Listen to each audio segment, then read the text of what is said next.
दिल्ली के मुख्यमंत्री केजरीवाल आज गोवा में थे। दिलचस्प ये है कि जब वो दिल्ली के मामले पर प्रेस कॉन्फ्रेंस कर रहे हों तो समझ में आता है।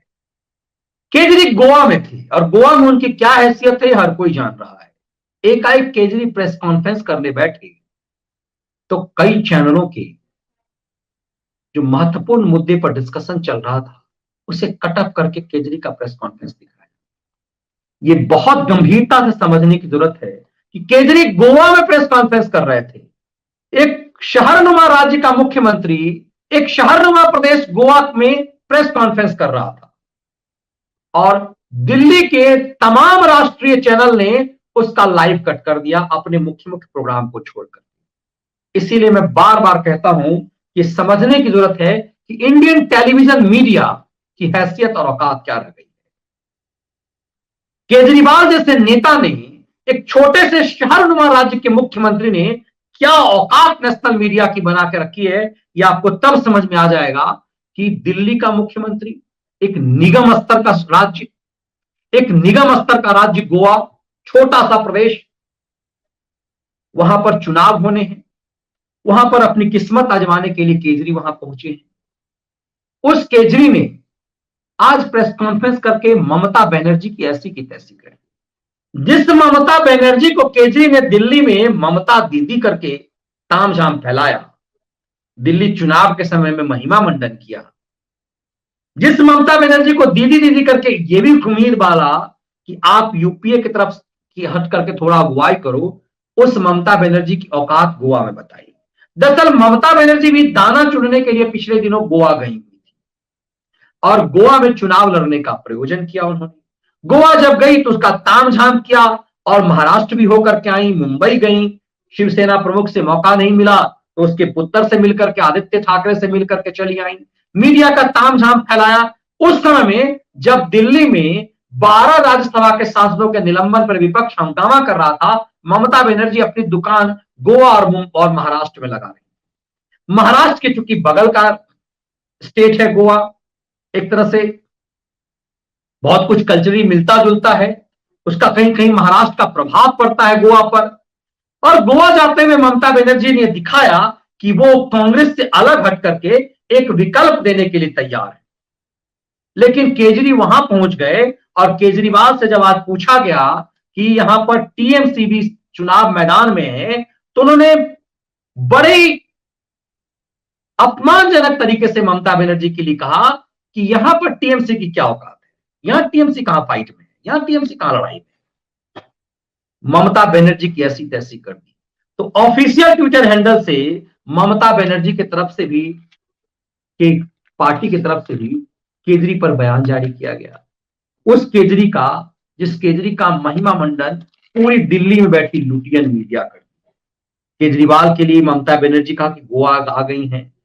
केजरी ने कहा कि गोवा करके क्या कर लेंगी, यहां उनकी औकात क्या है, वहां इनका वोट बैंक क्या है, यहां इनकी जमीन क्या है। इस पर वहां से आया कि उन्होंने कहा कि टीएमसी ने कहा कि अपरिपक्व नेता है केजरीवाल। केजरीवाल की अपरिपक्वता है, उन्हें जमीनी हकीकत पता ही नहीं। लेकिन दिल्ली की लुटियन मीडिया को केजरी का जमीनी हकीकत पता है।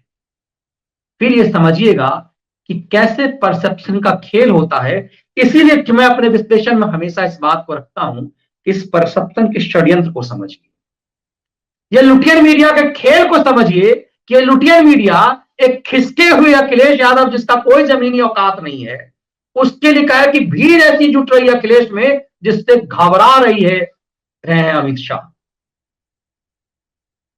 भ्रष्टाचार में जिसके सामने आ रहे हैं, जिसके लिए योगी ये कह रहे हैं कि 2 बजे 12 बजे 2 बजे उठता है आदमी, उसके बाद मौज मस्ती करता है, खाना पकौड़ा खाता है, उसके बाद मित्र मंडली आती है, फिर साइकिलिंग के लिए निकल जाता है, फिर पार्टी शार्टी में लग जाता है।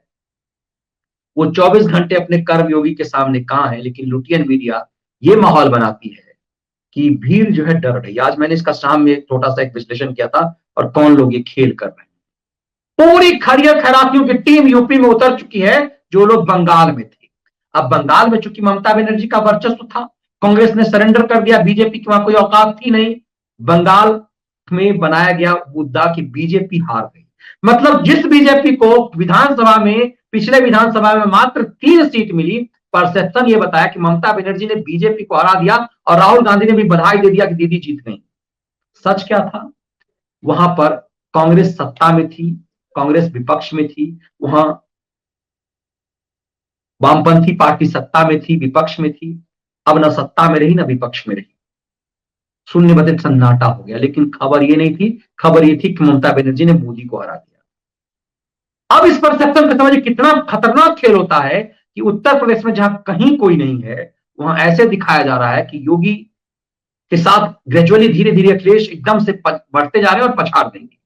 ठीक उसी ढंग से समझिए कि जिस आम आदमी पार्टी की गोवा में कोई औकात नहीं, हैसियत नहीं, भारत की नेशनल मीडिया महत्वपूर्ण डिबेट को काट करके, आज महत्वपूर्ण डिबेट को 11 बजे के बुलेटिन में काट दिया और केजरी का लाइव दिखाना शुरू कर दिया।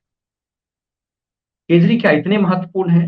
क्या दूसरे राज्य के मुख्यमंत्री का भी प्रेस कॉन्फ्रेंस ऐसे दिखाया जाता है? क्या आपने कभी देखा किसी प्रोग्राम को काट करके गुजरात के मुख्यमंत्री का,